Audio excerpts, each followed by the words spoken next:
అని అంటే అంటే అందుకే కార్లో ఇది చెప్పొచ్చు అట్లేం లేదు సార్ అని చెప్పొచ్చు ఈయన. అట్లేం మొత్తం మీద మీకున్న క్లారిటీ కాంప్రమైజ్ చేయించుకుంటా సార్ అని చెప్పి వెంట కూర్చొని మాట్లాడుకుంటూ వచ్చారు అనమాట. ఆ డిస్కషన్ లో ఆయన కొంచెం ఇది అయిపోయాడు.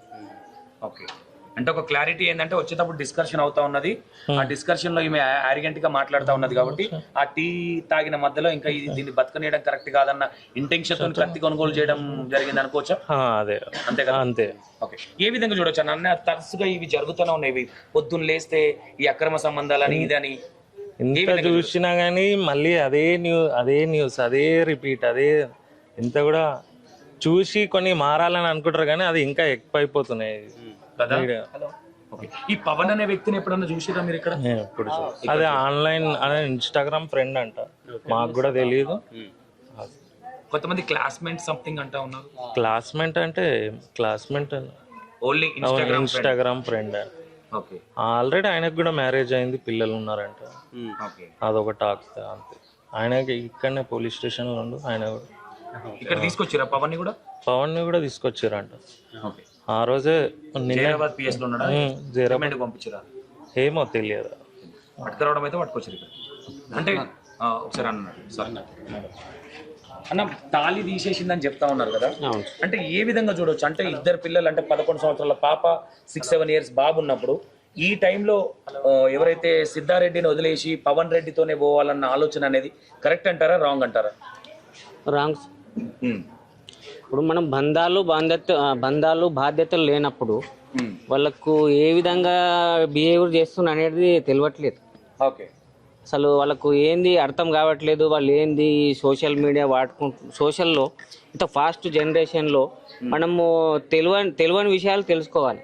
ప్రపంచం, దేశము ఏంది, మనది ఏంది, మనం ఏమున్నాము, ఏ విధంగా ఉన్నాము, మనము ఎలా ఇంప్రూవ్మెంట్ కావాలి, పిల్లల్ని ఎట్లా చేయాలి, ఎట్లా డెవలప్ చేసుకోవాలి, మనకు తెలియని విషయాలు కూడా తెలుసుకోవాలి.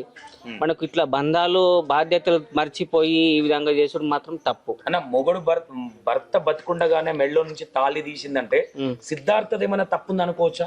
అంత కఠినమైన నిర్ణయం తీసుకుంది. నిర్ణయము అంటే ఇప్పుడు ఈ భార్య భర్త విషయంలో మాత్రము కొన్ని కాంప్రమైజ్ చిన్న చిన్న విషయాలు జరుగుతూ ఉంటాయి, అర్థం చేసుకోవాల్సి వస్తుంది. కానీ మరీ ఇంత ఎత్తున మాత్రం డెసిషన్ తీసుకోవద్దు. ఎందుకంటే మేము కూడా ఒక 1 year నుంచి ఇక్కడ రెంట్కుంటున్నాము. సాయంత్రం గప్చుపులు తినడానికి వెళ్తుంటుంది, మాట్లాడుతుంటే పొద్దున సండే టైంలో కూడా బయట కూర్చొని మాట్లాడుతుంటుంది. క్యాజువల్గా అయినా మనకు ఇంత చేస్తారని అనుకోలేదు. చెప్పుకుని ప్రయత్నం చేసిన ఇట్లా ఇబ్బంది అవుతుంది ఫ్యామిలీలో లేదు, చెప్పలేడు, ఎప్పుడు కూడా చెప్పలేడు ఆయన. ఓకే అన్న, తాళి గురించి చెప్పండి. అంటే భర్త బతికుండగానే తాళి తీసేసిపోయిందంటే ఇలాంటి వాళ్ళని ఏమనుకోవచ్చు?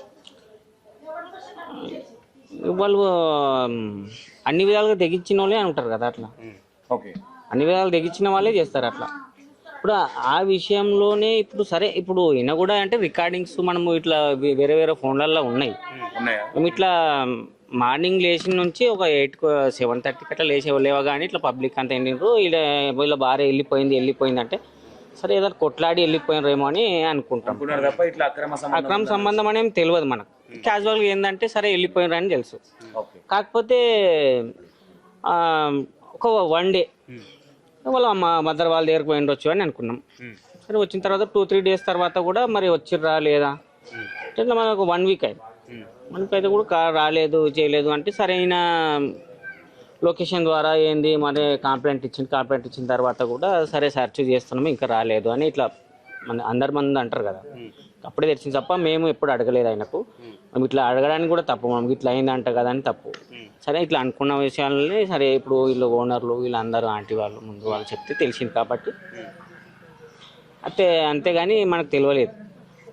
నిన్న ఉన్నరో అదే సిటీలో జడ్చల్రాలో ఉన్నారు అంటే పోలీస్ ద్వారా ఇది చేస్తున్నామంటే ఫోన్ చేసిందంటే, ఫోన్ చేస్తే ఏ విధంగా అయిందంటే ఇట్లా ఇదైందంటే అది యాక్చువల్గా ఈయన మాట్లాడుతున్నాడు కానీ ఈయన ద్వారా ఏంటంటే ఒక మిస్టేక్ నువ్వు కోపంలో ఏదని అంటాం కానీ ఆమె మాత్రము బిహేవియర్ మొత్తము బాడుకోవు రా అన్నదాకా మాట్లాడలేదు.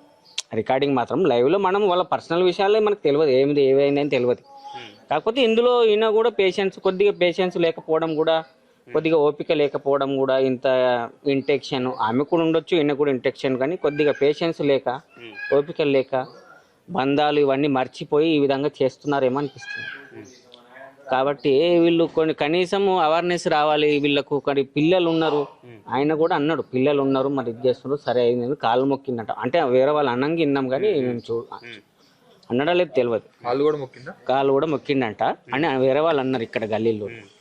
తర్వాత కూడా మరి వెహికల్స్లో రావడం ద్వారా ఆ సెంటర్లో మరి అదే ఇట్లా మర్డర్ అయిందని ఇట్లా చంపేసిండు మరి ఇంటెక్షన్తో. మరి ఆమె కూడా ఏం బిహేవియర్ ఏముందో తెలియదు. అంత మాత్రం ఆ మాత్రం అయితే తెలుసు మనకు. సోషల్ మీడియాని కొంతమంది ఫేమస్ కావడానికి యూజ్ చేస్తున్నారు, ఇంకొంతమంది ఇలాంటి సంబంధాలు పెట్టుకొని చాలా మంది కూడా విడిపోతున్నారు, చంపేస్తున్నటువంటి పరిస్థితి కూడా ఉంది. ఎట్లా సోషల్ మీడియా ఇట్లా యూజ్ చేయడం? సోషల్ మీడియా కాకుండా మనము ఏంటంటే ఇంత మోసాలు జరుగుతున్నాయి మనకు, చాలా మోసాలు జరుగుతున్నాయి. ఇప్పుడు ఏంటంటే డబ్బుల విషయం కానీ, కొందరు మోజు విషయంలో కానీ, కొందరు అక్రమ సంబంధాల విషయంలో కానీ ఇది ఉన్నదంటే, కొందరు ఏంటంటే భార్య భర్తల విషయంలో అంటే బంధాలు ఉంటాయి, బాధ్యతలు ఉంటాయి, పిల్లలు అందరు చూసుకోవాల్సి వస్తుంది. కానీ ఈ సోషల్ మీడియా మీద చాటింగ్లు దానివల్ల ఏంటంటే ఈజీగా ఇప్పుడు ఇవంటే బంధాలు బాధ్యతలతో కష్టమవుతుంది. ఈ కష్టం కాకుండా ముందు వాళ్ళకు మనము ఈజీ మెథడ్ ఉంటుంది, మీకు అర్థమైంది కదా, ఈజీ మెథడ్ ఉంటుంది కాబట్టి అది ఈజీగా ఎన్నుకుంటున్నారు. అది పిల్లలను చూడకుండా ఫ్యామిలీస్ ఆలోచించకుండా వాళ్ళకి ఈజీ మెథడ్ ఆలోచిస్తారు. మనకు కష్టం అనేది కష్టం లాగానే కనిపిస్తుంది, సుఖం అనేది ఈజీ అనిపిస్తుంది. కష్టముతో కూడుకున్న సుఖం వేరు. కష్టం విడిచిపెట్టి సుఖం ఉన్నదంటే ఇప్పుడు సుఖం ఈజీ మెథడ్. ఇంత స్మార్ట్ టెక్నాలజీలో ఈ స్మార్ట్ లాగా ఇది కూడా జీవితాలు ఆగం చేసుకున్నారు తప్ప వీళ్ళు ఏందో అనేది ఇది. ఇప్పుడు ఆయన మంచి మనిషి అని అనుకుంటున్నాం మేమైతే. ఆయన భజన కూడా చేస్తాడు. ఇప్పుడు మా ఓనరు భజన మాస్టర్, భజన పైన చేస్తాడు, మంచిగా ఇది చేస్తాడు, కలుస్తారు, ఇది చేస్తాడు. ఎప్పుడు కూడా ఇత ఇంటెక్షన్ ఉందా ఏం ప్రాబ్లం అని తెలియలేదు. చిన్న చిన్న విషయం కదా, మనం ఎప్పుడు అడగలేదు, చేయలేదు. ఈ మాత్రం అయితే తెలుసు మనం. కానీ ఇప్పుడు ఈయన ఇంటెన్షన్లో చేసిండా మరి సరే అని అనుకుంటున్నాము. ఆ మొక్క తప్పు చేసినందుకు ఆయన చంపేసిండు, ఆమె చనిపోయింది, ఆయన మళ్ళీ జీవిత ఖైదు అనుభవించాల్సిన పరిస్థితి. ఇప్పుడు పిల్లలు అయిపోయిన పరిస్థితి. అయితే వాళ్ళ నానమ్మ కూడా వాళ్ళు కూడా కొద్దిగా ఓల్డ్ ఏజ్ లాగా వాళ్ళు చేసిండు. కనీసం ఈ పిల్లల ముఖం చూడకుండా ఇది ఏందో అర్థం కావట్లేదు. ఈ సమాజము అనేది అసలే అర్థం కావట్లేదు. ఏంది ఒకరిని చూసి ఒకరు ఇట్లా అవుతుంది, ఇట్లా కాకూడదు అని ఆలోచన లేదు. ఎక్కువ అవుతుంది, తక్కువ కావట్లేదు, ఎక్కువనే అవుతుంది.